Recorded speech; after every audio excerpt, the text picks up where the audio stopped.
ஆடும் சிதம்பரமோ ஆடும் சிதம்பரமோ ஆடும் சிதம்பரமோ. இந்த ரெசிபி நீ வந்து இங்கே நம்பாரில் பண்ணுறது I'd like to show it to people. இந்த கல்கண்டு சக்கரை பொங்கல் ஃபர்ஸ்ட் இது எப்படி பண்ணோன்னு சொல்லேன் பார்ப்போம். நெய்யில் வந்து இந்த அரிசியை கொஞ்சம் நல்லா வறுத்துக்கணும். போடு அரிசி வந்து ஊற வச்சிருக்கு.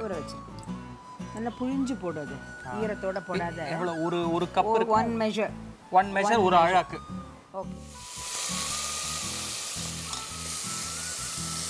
எதனால வந்து இந்த நெய்யில் வறுத்துக்கிறத?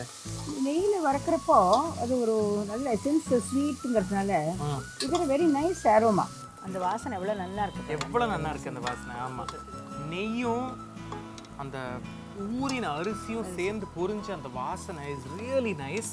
2 cups of milk and 2 cups of water add பண்ணிக்கலாம். 5 போடலாம் மொத்தம். இது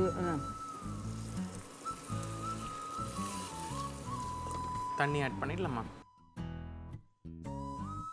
ஒரு புடி கல்கண்டையும் போடு அதில். இங்கே வச்சிருக்கேன் பாரு. ஸோ இது வந்து ரெகுலர் கல்கண்டை இடிச்சிருக்கேன். ஒரு ஷார்ப் ஸ்வீட்னஸ் உண்டு கல்கண்டு. குங்குமப்பூ ஊற வச்சதுல அந்த பால் கொஞ்சோண்டு எடுத்து போட்டு இது நீ விசில்கே விட வேண்டாம். ஜஸ்ட் கீப் இட் அந்த ஸ்லிம்லயே வைக்கணும். இந்த கல்கண்டு சாதம் வந்து ஆக்சுவலி சொன்னா இல்லையா, சிதம்பரம் கோவிலோட பிரசாதம். But if you look at பிரசாதம் ஒரு கான்செப்ட்னு நம்ம எடுத்து பார்த்தோம்னா எக்கச்சக்கமாக இருக்குது. எஸ்பெஷலி நம்ம சவுத் ஆஃப் இந்தியாவில் ஒரு கோவிலையும் ஒரு யூனிக் பிரசாதம்ன்றது இருக்குது. இதில் காமன் த்ரெட் என்னன்னு நீங்கள் பார்த்தீங்கன்னா ரைஸ் பேஸ்ட் பிரசாதம்.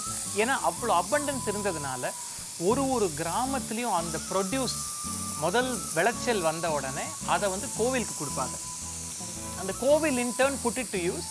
அதை வந்து அங்கே இருக்கிற டிவோட்டீஸ்க்கு சரி, ஊர்க்காரங்களுக்கு சரி, they gave it back. So it was a happy marriage அப்படின்னு சொல்லலாம். ஆஹா, அது திறக்கும் போதே அந்த குங்குமப்பூ வாசனை கொஞ்சம் தான் ஆட் பண்ணோம். ஆமாம், ஃபர்ஸ்ட் கிளாஸாக குக் ஆயிருக்கு. இது நல்லா வந்திருக்கு. இப்போ கொஞ்சம் பால் and you need to have. இப்போ தான் கல்கண்டுலாம் விடணும். சரி, இப்போ இது வரைக்கும் நம்ம இப்போ அடுப்பு பற்ற வைக்கல. அந்த ப்ரெஷர் குக் பண்ணி அடைச்சதுக்கப்புறம் போடும் அது போட்டு ஒரு கலரிட்டு then you light the stove.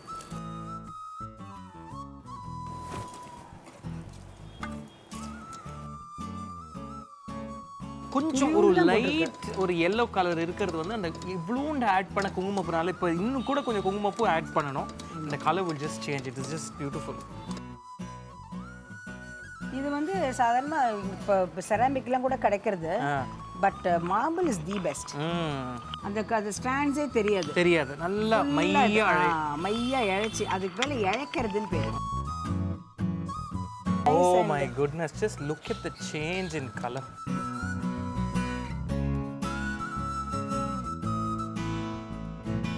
முந்திரி பருப்பு ஆட் பண்ணிட்டோமா? பண்ணிட்டு. So roasted nuts. பிரசாதம் மாதிரியே தொன்னையில் I am going to taste.